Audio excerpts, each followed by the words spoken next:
Cada any moren a Espanya 29.000 persones infectades per un bacteri resistent als antibiòtics. Una xifra que a nivell mundial arriba a l'esfereïdora xifra de 700.000.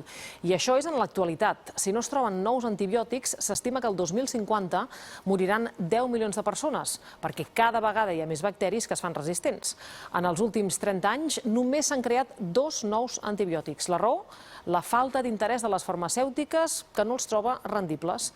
Durant 3 dies, experts de tot el món s'han reunit en unes jornades al Cosmocaixa per buscar solucions. Al fons del mar, en les microalgues, hi pot haver una de les respostes per trobar nous antibiòtics. Son unos organismos que requieren defensas para vivir en ese ambiente, que conviven con bacterias, con otras algas superiores, con esponjas, con un montón de organismos.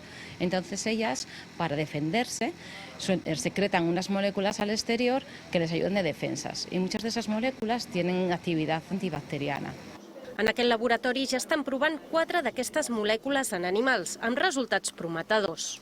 Un grup petit de recerca pot arribar a tenir una molècula bona, i pot arribar a fer estudis preclínics, amb animals, toxicitat, etc. Però arriba un moment que la molècula ha d'entrar en fase clínica, en fase d'assajos clínics, que se'n diu que és amb humans. El cost d'aquests assajos clínics és molt elevat i una petita biotec o un grup de recerca petit no ho pot assumir, això. I aleshores es troben amb el desinterès de les farmacèutiques, que no veuen rendible fer grans inversions en antibiòtics, que són tractaments curts, generalment d'una setmana.